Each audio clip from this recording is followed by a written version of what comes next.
ரைட்டாப்பா? அது மாதிரி நீங்கள் போட்டு வச்சுட்டிங்கன்னா அப்போ நமக்கு வந்துருக்கிறது இவ்வளோதான் சரி கட்டல்கள் அப்படின்றத நம்ம தெரிஞ்சுக்கலாம். சரியா? அதுக்கு இப்போ என்ன பண்ணுறோம்? இப்போ லாப நட்ட கணக்கு போடுறோம். போடலாமா?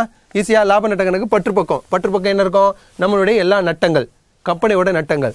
வரவு பக்கம் எல்லா லாபங்கள். அழகாக தெரிஞ்சு. அப்போது லாப நட்ட கணக்கினுடைய பற்று பக்கம் எங்கடா இருக்குன்னா இருப்பாயினுடைய பற்றில் இருக்குது. இருப்பாயில் பற்று பக்கம் என்னென்ன நம்ம போடாமல் விட்டுருக்குறோமோ அதெல்லாம். அடுத்தது வரவு பக்கத்தில் பொறுப்புகள் போக மீதி ஏதேனும் லாப இனங்கள் இருந்தால் அது போடணும். அப்படின்றது நல்லா ஷார்ட்கட்டை ஞாபகம் வச்சுக்கோ, நம்ம போட்டுடலாம். சரியா? இப்போ கொள்முதல் போட்டுட்டோம். சம்பளம் இருக்குதா? அப்போ சம்பளத்தை நம்ம இங்கே போடணும். புரியுதா பாருங்கப்பா? சம்பளம் ஓகேவா? இருக்குதா? சம்பளம் எவ்வளோ இருக்குது? 10,000 ரூபாய். சம்பளம் எவ்வளோ இருக்குது? 10,000 ரூபாய் இருக்குது. புரியுதா? சம்பளத்தை போட்டுடுறோம். அடுத்தது என்ன இருக்குது? வாடகை. ஓகேவா? வாடகை கொடுத்துக்கிறான். வாடகையில் கோடு இருக்குது. சரிக்கட்டல் நான் ஏற்கனவே சொன்னேன். சரிக்கட்டல்னா சின்ன கோடு போட்டு வச்சுக்கோங்க. வாடகை இருக்குதா? இருக்குது. வாடகை என்ன சொல்லிடுறோம்? அப்போ இன்னொரு காலத்தில் போடணும். வாடகை என்ன பண்ண போகிறீங்க? வாடகை எவ்வளோ இருக்குது? 7,500 ரூபாய். 7,500 ரூபாய் வாடகை கொடுத்துட்டு என்ன பண்ணுறான்? கொடுபட வேண்டிய வாடகை கொடுக்கணும் அப்படின்னு என்ன? நம்மளுடைய பொறுப்பு, நம்ம கொடுக்கணும், இன்னும் கொடுக்கணும் அப்படின்றான். அப்போ கொடுபட வேண்டிய வாடகை எவ்வளோ சொல்கிறான்? வாடகை வேண்டிய ஒரு 1000 ரூபாய் இன்னும் நீங்கள் கொடுக்கணும் அப்படின்றான். அப்போது ஆட் பண்ணோம். கூட்டல் கொடுபட வேண்டியது, சிம்பிளாக எது? கொடுபட வேண்டியது சிம்பிளாக என்ன எப்படி போடணுன்னு தான் சொல்கிறேன். நான் மெத்தடை தான் சொல்லினுக்கிறேன். கணக்கு உனக்கு நான் சொல்லி கொடுக்கல. நல்லா கவனி. கணக்கை நான் சொல்லி கொடுக்கல. எப்படி போட்டால் அந்த கணக்கு நான் சால்வ் பண்ணலாம். இந்த கணக்கு மட்டும் இல்லை, எந்த கணக்குமே. அப்போது கொடுபட வேண்டியது அப்படின்னா கூட்டணும். அப்போ முன்கூட்டியே செலுத்தியதுன்னா கழிச்சிடணும். அவ்வளோதான். இந்த சிம்பிள் மெத்தடை நீ ஞாபகம் வச்சுட்டா நம்ம ஈஸியாக போட்டலாம். அப்போ கொடுபட வேண்டியது 1000. அப்போ 7,000 கூட்டினா எவ்வளோ வரும்? 8,500. ஓகேவா? ஈஸியாக இருக்குதா? ஃபாலோ பண்ணுறீங்களா? Very good. அடுத்தது பாருங்கள், காப்பீட்டு முனைமம். காப்பீட்டு முனைமத்தில் எந்த சரி கட்டணம் இல்லை, அப்படியே நீங்கள் போட்டு போகிறீங்க. காப்பீட்டு முனைமம் எவ்வளோவா? 1,500. அதுக்கப்புறம் இயந்திரம் வருது. இயந்திரம்னா என்ன? ஏற்கனவே சொன்னேன். பற்று பக்கம் இருந்தால் ஒன்று செலவாக இருக்கும், இல்லைன்னா சொத்தாக இருக்கும். அப்போ இயந்திரம்ன்றது இருக்க என்னது? அது சொத்து. அது இங்கே போட போகிறதில்ல, விட்டுரு. வங்கி ரொக்கம் சொத்து, கணிப்பொறி சொத்து, அரைக்கலன் சொத்து. அடுத்தது ரொக்கம் சொத்து. தொடக்க சரக்கு இருப்பு போட்டுட்டோம். பற்பல கடனாளிகள் போட்டுட்டோம். ஓகேவா? புரியுதா? அப்போ பற்று பக்கம் முடிஞ்சிச்சு. வரவு பக்கம் பாருங்கள். முதல் நம்ம எதில் போட போகிறோம்? பொறுப்பில் போட்டுப்போம். விற்பனை போட்டுட்டோம். பற்பல கடன் எந்தோறும் பொறுப்பு தான், வேறு ஒன்றுமே இல்லை. இப்போ நம்ம இதை க்ளோஸ் பண்ண முடியுமா அப்படின்னா முடியாது. ஏண்டன்னா சரிக்கட்டலை பாருங்கள். இந்த முதல் மீது வட்டி, எடுப்பு மீது வட்டி, இதெல்லாம் வந்தால் என்ன பண்ணணும்? நம்ம அதை அப்புறமா தான் போடணும். அதனால் இப்போதைக்கு இதை விட்டு வை. நம்ம என்ன பண்ணுறோம்? வழக்கமாக டக்குன்னு இதில் ஓடிடலாம். சரியா? எங்கே போகலாம்? நம்ம இருப்பு நிலை குறிப்புக்கு போகலாம். இருப்பு நிலை குறிப்பில் ஏற்கனவே இந்த பற்று பக்கம் நான் சொன்ன மாதிரி பற்று பக்கம் இருப்பு நிலை இருப்பாயில் பற்று பக்கம் போகிறோம். இருப்பாயில் பற்று பக்கம் இருக்கிறதுல என்ன?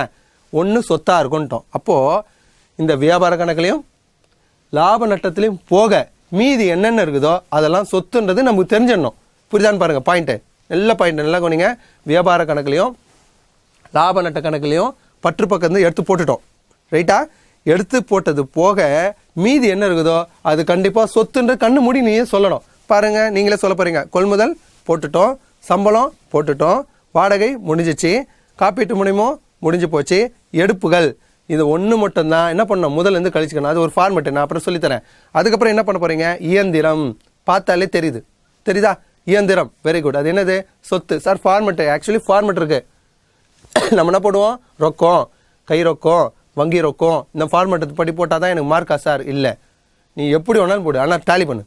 தயவுசெய்து எப்படியா டேலி பண்ணுறதுக்கான வழிமுறைகளை பாருங்கள், எதிர்படி பாருங்கள். அப்போ எல்லாத்தையும் நம்ம போட்டது போக மீதி இருப்பதெல்லாம் என்னது தான்?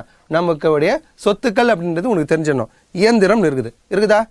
பார்த்துட்டிங்களா? Very good. அப்போ இயந்திரத்தை என்ன பண்ண போகிற? நம்ம போட போகிறோம். இயந்திரம் சிம்பிளாக தான் எழுதுறேன் நான். இது கணக்கு தெரியுதா இல்லைன்னு தெரியல, நான் என்ன சொல்லணும் அதை மட்டும் பார்த்துட்டேவா. இயந்திரம் இருக்குதா? எவ்வளோ இருக்குது? 1,40,000 ரூபாய். 1,40,000 ரூபாய். ரைட்டா? 1,40,000 போட்டுரும். இயந்திரம் 1,40,000. அதுக்கப்புறம் வேறு என்ன இருக்குது பாருங்கள். வங்கி ரொக்கம் எவ்வளோவா? 22,500. ரைட்டா? வங்கி ரொக்கம் 22,500 நம்ம போடுறோம். ரைட்டு. இது கொஞ்சம் நமக்கு மிஸ் ஆகுதுன்றதுனால என்ன பண்ணால் கொஞ்சம் மாற்றி போடுறேன். ஏன்னா உனக்கு கொஞ்சம் கட் ஆகுது இது, அதனால் கொஞ்சம் பாருங்கள். ஒரு நிமிஷம்.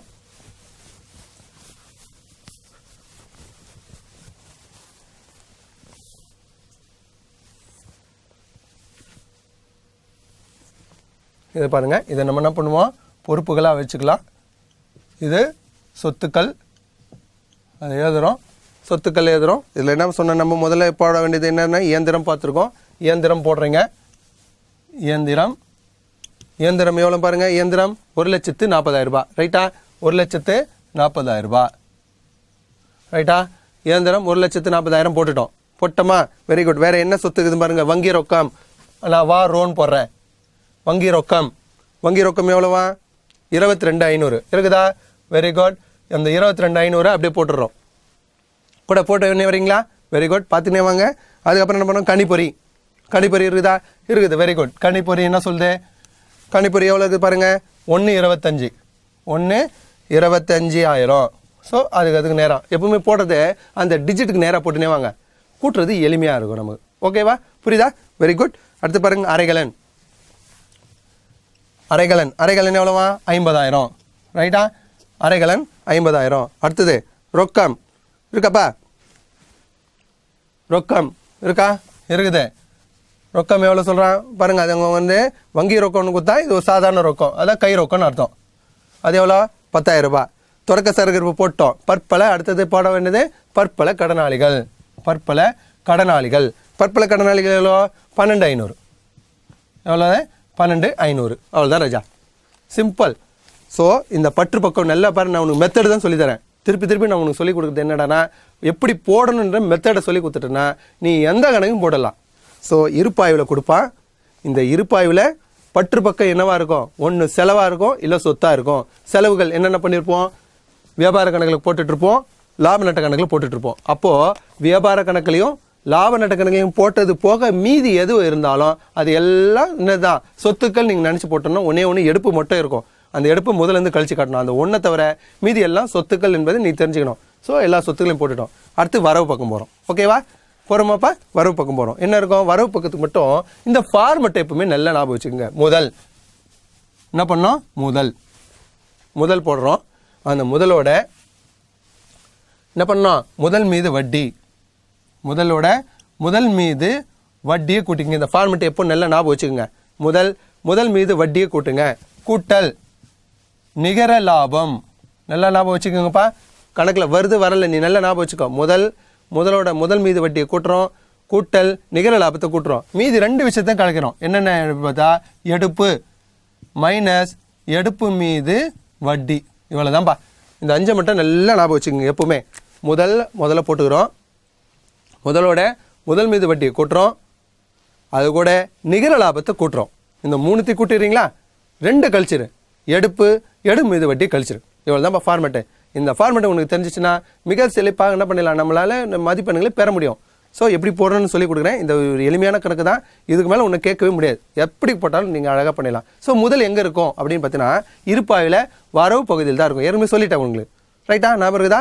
அப்போது கணக்கு எப்படியுமே கொடுப்பான், இருப்பாயில் தான் கொடுப்பான். இருப்பாயில் வரவு பக்கம் இருக்கிறது என்னவாக இருக்கும்? ஏற்கனவே சொல்லிட்டேன். ஒன்று பொறுப்பாக இருக்கும், இல்லைன்னா லாப இனமாக இருக்கும். அப்போ நம்ம போட்டுருப்போம். ஏற்கனவே நம்ம லாப இனங்கள் எதுன்னு வந்திருந்ததுன்னா என்ன பண்ணியிருப்போம்? வியாபார கணக்கில் போட்டு முடிச்சுட்ருப்போம் வரவு பக்கத்தில். இன்னொன்று லாப நட்ட கணக்கில் வரவு பக்கம் போட்டு முடிச்சுட்ருப்போம். அப்போ மீதி இருக்கிறது கண்டிப்பாக என்னவாக இருக்கும்? பொறுப்பாக தான் இருக்கும். என்ன இருக்குது பாருங்கள், பார்த்தாலே தெரியுது. வழக்கமான முதல் வந்து எப்போவுமே இருப்பாயில் வரவு பக்கம் தான் இருக்கும். எவ்வளோ கொடுத்துக்கிறான் பாருங்கள்? 3 லட்ச ரூபாய். அந்த 3 லட்சத்தை இன்னரில் போடு. 3 லட்ச ரூபாய். சரியா? ரைட்டுப்பா. அடுத்தது பற்பல கடன் ஈந்தோர் இருக்குதா? கடைசியில் போட்டு வைங்க. பற்பல கடன் ஈந்தோர். சிம்பிளாக தான் ஏதுறேன் நான். சரியா? பற்பல கடன் ஈந்தோர். பற்பல கடன் ஈந்தோர் எவ்வளோ? 1,05,000 ரூபாய். 1,05,000 ரூபாய். பற்பல கடன் ஈந்தோர் எவ்வளோ? 1,05,000 ரூபாய். ஓகேவா? முடிஞ்சிச்சா? இதில் எல்லாம் போட்டு முடிச்சிட்டோமா பாருங்கள். இதில் இருக்கிறது எல்லாம் போட்டோமா? எல்லாம் போட்டுக்கிறோமா பாருங்கள். இந்த எடுப்பு மட்டும் போட்டுருக்க மாட்டோம். ரைட்டா? எடுப்பு இருக்குது பற்றியா? 50,000. Very good. கண்டுபிடிச்ச அந்த எடுப்பு என்ன பண்ணேன்? 50,000 அப்படின்றது போட்டு வச்சுருங்க. அப்போ என்ன பண்ணுறோம்? இந்த இருப்பாயில் இருக்கின்ற எல்லா இனங்களையும் நம்ம போட்டுட்டோமா அப்படின்னு பார்த்துக்கணும். எல்லா இனங்களும் போட்டுட்டோமா? எல்லா இனங்களும் போட்டுட்டோம். அப்போ திருப்பி இன்னொரு வாட்டி திருப்புறேன், சொல்கிறேன், நல்லா கவனிச்சுக்கோங்க. இருப்பாயில் கணக்கு தான் கொடுப்பான். இருப்பாயில் பற்று பக்கம் இருக்கிறது என்னவா இருக்கும்? ஒன்று, வெரி குட் சொல்கிறீங்க பாரு, வெரி குட், சொத்தாக இருக்கும். அப்படி இல்லைன்னா செலவாக இருக்கும். அந்த செலவுகள், அதாவது பற்று பக்கம் இன்னொரு ஷார்ட்கட்டும் சொல்லித்தரேன். பிடிச்சிக்கா, என்ன வருத்தப்படாது. எந்த கணக்கு தான் போட்டுரு. பற்று பக்கம் இருக்கிறது பற்று பக்கம் மட்டும்தான் வரும். எந்த பற்று பக்கம் ஏன் வரும்? நல்லா நான் வச்சுக்கோ. இந்த பக்கம் பற்று பக்கம் இருக்கிறது இல்லையா, பற்று பக்கம் இருக்கிறதெல்லாம் ஒன்று வியாபார கணக்கில் பற்று பக்கம் வரும், இல்லைன்னா லாப நட்ட கணக்கில் பற்று பக்கம் வரும். நல்லா நான் வச்சுக்கோ. பற்று பக்கம் தானே இருக்குது. இன்னொரு ஷார்ட்கட்டு எப்படி நான் வச்சுக்கோ. பற்று பக்கம் இருந்தால் ஒன்று வியாபார கணக்கில் பற்று பக்கம் வரும், இல்லைன்னா லாப நட்டங்களில் பற்று பக்கம் வரும். எந்த செலவுமே இல்லை, இது ரெண்டுத்துலையுமே வரல, இது வேற மாதிரி இருக்குது அப்படின்னா அது என்னவா இருக்கும்? சொத்தா இருக்கும். கபால்னு தூக்கி போய் சொத்துல போட்டுரு. புரியுதா? ஷார்ட்கட்டு புரியுதா? அவ்வளோதான். கணக்கு நான் எப்படி போடணும் தான் சொல்லி தரேன். புரியுதாப்பா? எந்த கணக்காக இருந்தாலும். அப்போது பற்று பக்கம் இருக்கிறது ஒன்று செலவாக இருக்கும், வியாபார கணக்குலையோ இல்லை லாப நட்டங்களையோ போடு. அப்படி இல்லை, ரெண்டுமே செலவு இல்லை, அது சொத்து மாதிரி தெரியுதுன்னா கண்டிப்பாக அது சொத்தாக தான் இருக்கும். எங்கே போட்டுடுறேன்? சொத்து கணக்கில் போட்டுடுறேன். ரைட்டா? வரவு பக்கம் இருக்கிறது பொறுப்பாக இருக்கும், இல்லைன்னா நமக்கு லாப இனமாக இருக்கும். திருப்பி சொல்லிட்டேன். ரைட்டா? இப்போ அடுத்து சரிக்கட்டல் போகிறோம். சரிக்கட்டல்னா என்ன? உங்கள் எல்லாருக்கும் தெரியும். சரிக்கட்டல் என்பது 2 முறை பதிவு செய்யப்பட வேண்டும். சரிக்கட்டல்கள் என்பது என்ன பண்ணோம்? 2 முறை அந்த சரிக்கட்டலில் இடம்பெறுகின்ற இனங்களை 2 முறை பதிவு செய்யப்பட வேண்டும். ஒன்று வியாபார லாப நட்ட கணக்கிலேயோ, இன்னொன்று இருப்பு நிலை குறிப்பிலும் செய்யப்பட வேண்டும். சரியா?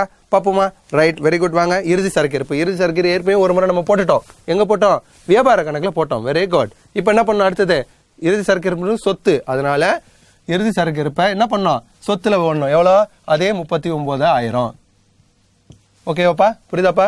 39,000 இறுதி சரக்கு இருப்பு போட்டோம். ஸோ 2 முறை போட்டுட்டோம், முடிஞ்சு போச்சு. அடுத்தது கொடுப்பட வேண்டிய வாடகை 1000 ரூபாய். 1000 ரூபாய் கொடுப்பட வேண்டிய வாடகையோட கூட்டியிருப்போம். கொடுக்கணும்னா அது நம்மளுடைய பொறுப்பு. அப்போ பொறுப்புல போடணும். புரியுதான்னு பாருங்கப்பா. கொடுப்பட வேண்டிய வாடகை. புரியுதா? இப்போ கொடுப்பட வேண்டிய வாடகை என்பது பொறுப்பு. கொடுக்கணும் அப்படின்னா நம்மளுடைய பொறுப்பு. அந்த 1000 ரூபாவை மட்டும் என்ன பண்ணோம்? இங்கே போட்டுக்கிறோம். ஓகேவா? Very good. நல்லா பார்க்குறீங்க. அடுத்தது முடிஞ்சது. 3வது முதல் மீது வட்டி 10%. இங்கே தான்ப்பா விஷயமே இருக்குது. நல்லா கவனிங்க. முதல் மீது வட்டி 10%. முதல் எவ்வளோ? 3 லட்சம். சார் இந்த பர்சன்டேஜில் குத்தாலே எனக்கு ரொம்ப கஷ்டமாக இருக்குது சார், எப்படி போகிறதுனே தெரியல சார். வருத்தப்படாத, ஷார்ட்கட் சொல்லி தரேன். இப்போது எவ்வளோ? 3 லட்சம். 3 லட்சம் தானேப்பா? Very good. எவ்வளோ இருக்குது? 3 லட்சம் இருக்குது. 3 லட்சத்துக்கு 10% கண்டுபிடிக்கணும். சார் இந்த 10% எப்படி சார் கண்டுபிடிக்கிறது? ஒரே கஷ்டமாக இருக்குது. ஒன்றும் வருத்தப்படாத. எப்பவுமே முழு எண்ணெய் தான் கொடுப்பாங்க. எப்பவுமே எப்படி கொடுப்பாங்க? முழு எண்ணெய் தான் கொடுப்பாங்க. 10%னா கடைசியில் இருக்கிற முட்டையை தூக்கிடு. அவ்வளோதான் ராஜா. 10% முடிஞ்சு போச்சு. வேணும் எந்த ஒரு தொகையாக இருந்தாலும் அதுக்கு 10% கேட்டாங்கன்னா நீ வருத்தவே படாத. மிக எளிமையாக என்ன பண்ணிடலாம், போட்டுடலாம். எத்தனை சதவீதம்? 10% கேட்டாங்க. எவ்வளோ கேட்டுக்கிறாங்க பாரு. முதல் மீது வட்டி 10%ன்னா நம்ம அது மாதிரி போடுறோம். இப்போ எவ்வளோ கேட்டுக்கிறாங்க? நமக்கு முதல் மீது வட்டி 10% தான் கேட்டுக்கிறாங்க. கரெக்டாக? 10% தான். அப்போ முதல் மீது வட்டி 10%னா எவ்வளோ ஸ்தானத்தில் கடைசியில் இருக்கிற ஒரு முட்டையை மட்டும் தூக்கிடுப்பா. சே ஃபார் எக்ஸாம்பிள் 5 லட்சம். 5 லட்சத்துக்கு 10% கண்டுபிடிங்க அப்படின்றாங்க. என்ன? கரெக்டு, வெரி குட், சொல்லிட்டேன். கடைசியில் இருக்கிற ஒரு முட்டையை தூக்கிடு. 50,000. சரியா? இப்போ 3 லட்சம். 3 லட்சத்தில் 10% எவ்வளோ? ஒரு முட்டையை தூக்கிடு. 30,000. ஸோ இந்த மாதிரி 10%ன்னா கடைசியில் இருக்கிற ஒரு முட்டையை மட்டும் தூக்கிடு, உனக்கு விடை கிடைச்சிடும். ரைட்டா? புரியுதா? Very good. இப்போ 3 லட்சத்துக்கு எவ்வளோ? 10%. வெரி குட், சொல்கிறீங்க. Very good. 30,000 ரூபாய். அப்போது 30,000 ரூபாய் என்ன பண்ணுறோம்? முதல் மீது வட்டி போட்டுட்டோம். ஓகேவா? Very good. இப்போது முதல் மீது வட்டி சரிக்கட்டல்கள் இடம்பெறுகின்ற இனங்களை 2 முறை போடணும் அப்படின்னு சொன்னீங்களே சார். ஒரு முறை போட்ட இன்னொரு முறை எங்கே போகிறது? முதல் மீது வட்டி எப்பவுமே நமக்கு லாஸ். நமக்கு என்னென்னா கம்பெனியை பொறுத்த வரைக்கும் முதல் மீது வட்டி என்ன பண்ணுறது? ஓனருங்க கொடுக்குறாங்க முதல்ல, அதுக்கு வட்டி கொடுக்கணும். அப்போது அந்த முதல் மீது வட்டி கொடுக்கறதுனால கம்பெனியை பொறுத்த வரைக்கும் அது ஒரு இழப்பு. கம்பெனியை பொறுத்த வரைக்கும் அது ஒரு இழப்பு. அப்போ அந்த முதல் மீது வட்டி எங்கடா வரணும்? சார் எனக்கு ஒன்றுமே புரியல, எப்படியா ஒரு ஐடியா கொடுங்க, ஷார்ட்கட் கொடுங்க. எல்லாத்துக்கும் ஷார்ட்கட் கொடுக்குறீங்களே, இதுக்கும் ஷார்ட்கட் கொடுங்க அப்படின்னா அப்போ அந்த முதல் மீது வட்டியை எப்பவுமே எங்கே போடணும்? பற்று பக்கம் போட்டுருங்க. லாப நட்ட கணக்கில் முதல் மீது வட்டி என்ன பண்ணுறோம்? பற்று பக்கத்தில் போடணும். எவ்வளோ முதல் மீது வட்டி? 30,000 ரூபாய்.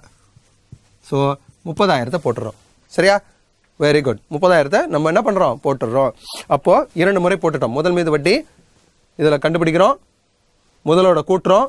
அடுத்தது லாப நட்ட கணக்கில் பற்று பக்கம் நம்ம என்ன பண்ணுறோம்? போட்டுடுறோம். புரியுதாப்பா? எல்லாரும் புரியுதா? ஒன்றும் பிரச்சனை இல்லையா? பார்த்துட்டு தானே இருக்கிறேன். Very good. அப்போ முதல் மீது வட்டி நம்ம என்ன பண்ணுறோம்? இங்கே போட்டுட்டோம். அடுத்தது என்ன சொல்லிக்கிறான் பாருங்க. எடுப்பு மீது வட்டி 8%. அடுத்தது ஒரு ஷார்ட்கட்டு. எடுப்பு மீது வட்டி எவ்வளோ சொல்கிறாங்க? எடுப்பு மீது வட்டி 8%. எடுப்பு எவ்வளோ? 50,000. சார் 10%னா கடைசியில் இருக்கிற ஒரு முட்டையை எடுங்கன்னு சொல்லிட்டீங்க. Very good. சரி சார், 8%, 2%, 3%, 4, 6, 7 இந்த மாதிரி நிறைய பர்சன்டேஜ் கொடுக்குறாங்க. நான் எப்படி சார் போடுறது? Very simple. நல்லா கவனிங்க. எவ்வளோப்பா? 50,000பா. ரைட்டா? 8% கேட்குறான். எப்படி போடுறது அப்படின்னா என்ன பண்ணு, 8% போட்டு ஃபார்மெட்டு அது இது எதுவுமே போடாதீங்க. 8% போட்டோன்னா கடைசியில் இருக்கிற 2 முட்டையை தூக்கு. ரைட்டா? அவ்வளோதான் ராஜா. நல்லா கவனிங்க. 10%னா கடைசியில் இருக்கிற ஒரு முட்டையை தூக்குறேன். 2, 3, 4, 6, 7, 8, 9 எது வந்தாலும் வருத்தப்படாது. நீ கடைசியில் இருக்கிற 2 முட்டையை தூக்கிட்டியா? அதை 8ஆல் பிரிக்கும். என்ன ஆன்சர் வந்தோ அதை 8ஆல் பிரிக்கும். இல்லை 8 முறை கூட்டிக்கும். போ சார், எனக்கு கஷ்டமாக இருக்குது, பெருக்க தெரியாது சார், எனக்கு பெருக்கல் வாய்ப்பாடு தெரியாது, எனக்கு வகுக்க தெரியாது, ஒன்றுமே தெரியாது. 8 முறை கூட்டிக்கும். ரைட்டா? இப்போ எவ்வளோ வந்துச்சு? 50,000. 50,000க்கு 8% கேட்குறாங்க. 8% தானே கேட்குறாங்க. 2 முட்டையை தூக்குறேன். 2 முட்டையை தூக்குனா எவ்வளோ வந்தது? 500 வந்தது. ரைட்டா? 500 என்ன பண்ணு, 8 முறை போட்டு கூட்டிக்கோ. இல்லை சார், கொஞ்சம் பெருக்கும் சார், எனக்கு அவ்வளோலாம் ரொம்ப இல்லை சார், என்னால் பெருக்க முடியும்னா 8ஆல் பெருக்கிங்க. 8ஆல் பெருக்கிங்க. எவ்வளோ வரும்? 2 முட்டை. 5, 8, 40. ஸோ 4,000 ரூபாய். ஓகேவா? புரியுதா? ஷார்ட்கட் புரிஞ்சுதா? எல்லாரும் புரியுதா?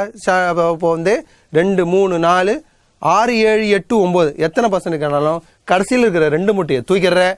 எவ்வளோ ஆன்சர் வருதோ அதால் பெருக்கிறேன். சரியா? ஓகேவா? இந்த ஷார்ட்கட் புரியுதா? Very good. அப்போது 50,000க்கு எவ்வளோ வந்தது?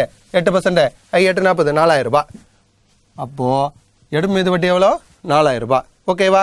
அடுத்தது இதை இன்னொரு முறை எங்கே போடணும் அப்படின்னு பார்த்தீங்கன்னா, எடுப்பு மீது வட்டி கம்பெனியை பொறுத்த வரைக்கும் அது லாபம். ரிகார்டிங் கம்பெனியை பொறுத்த வரைக்கும் எடுப்பு மீது வட்டின்றது லாபம். அதனால எங்கே போடணும்? எப்பவுமே இந்த எடுப்பு மீது வட்டியை வரவு பக்கம் போட்டுடணும். நல்லா நான் வச்சுங்க. எடுப்பு மீது வட்டி எங்கே போடணும்? நம்ம வரவு பக்கம் போடணும். எவ்வளோ? 4,000 ரூபாய். 4,000 ரூபாய் போட்டுக்கிறோம். ஓகேவாப்பா? இல்லை யாருக்கா டவுட் இருக்குதாப்பா? ஒன்றும் பிரச்சனை இல்லை. ஸோ மெத்தட் தான் நான் சொல்லி கொடுத்துனுக்கிறேன். வழக்கம் போல் நான் உங்களுக்கு மெத்தட் தான் சொல்லி கொடுக்குறேன். எப்படி போடணும்னு சொல்லலை, இந்த கணக்கையும் நான் சொல்லலை. இந்த கணக்கை நான் ஒரு பேஸாக வச்சுக்கிட்டு எந்த கணக்கு நீ எடுத்துனாலும் போடுவதற்கான வழிமுறைகளை நான் சொல்லி தந்துருக்கிறேன். ஓகேவா? வேறு என்ன விஷயங்கள் ஏதாவது இருக்குதா? ஒன்றும் கிடையாது. இப்போ என்ன பண்ண போகிறோம்? அக்கௌண்ட்ஸ்குள்ளே போகிறோம். இப்போ மொத்த லாபம் வந்தது இல்லையா? அந்த மொத்த லாபம் வாங்குறதுனால டாயிங் எப்படி போட்டுடணும்? இந்த பக்கம் வந்து இந்த பக்கம் சப்போஸ் இந்த பக்கம் வருதுயா இருப்பு கட்டுற நிகர மொத்த நட்டம் வருது அப்படின்னா இந்த பக்கம் வரணும். ஸோ இந்த பக்கம் வந்ததுனால நம்ம என்ன பண்ணுறோம்? மொத்த லாபத்தை இங்கே போடுறோம். எவ்வளோ வந்தது மொத்த லாபம்? 63,000 ரூபாய். ரைட்டா? மொத்த லாபம் 63,000 ரூபாய் நமக்கு லாபம் வந்துச்சு. இப்போ என்ன பண்ண போகிறீங்க? இந்த பக்கம் பார்த்துடும். இந்த பக்கம் எல்லா நட்டங்களையும் நம்ம போட்டுட்டோமா? எல்லா லாபம் என்னங்க போட்டுமே பார்த்துடணும். இதில் நீ ஞாபகம் வச்சுக்க வேண்டியது, உன்னை லாப நட்ட கணக்கில் உன்னை குழப்புறது 2 விஷயங்கள் தான். முதல் மீது வட்டி எங்கே போடுறது, எடுப்பு மீது வட்டி எங்கே போடுறது. முதல் மீது வட்டினா எப்பவுமே நீ என்ன பண்ண? லாப நட்ட கணக்கில் பற்று பக்கத்தில் போடு. முதல் மீது வட்டியை எப்பவுமே என்ன பண்ணோம்? லாப நட்ட கணக்கில் பற்று பக்கத்தில் போடுங்க. எடுப்பு மீது வட்டினா எப்பவுமே என்ன பண்ணுங்க? லாப நட்ட கணக்கில் வரவு பக்கம் போடுங்க. உனக்கு எதுவுமே புரியல சார், எனக்கு ரூல்ஸ்லாம் தெரியல சார் அப்படின்னா லாஜிக், அடுத்து லாஜிக்கை யூஸ் பண்ணு. லாஜிக் படி ஆஸ்பெக்ட் லாஜிக் என்ன பண்ணுற? முதல் மீது வட்டினா பற்று, எடுப்பு மீது வட்டினா வரவு. நல்லா ஞாபகம் வச்சுக்க. முதல் மீது வட்டினா பற்று, எடுப்பு மீது வட்டினா வரவு. இதை ஞாபகம் வச்சுக்கப்பா. வேற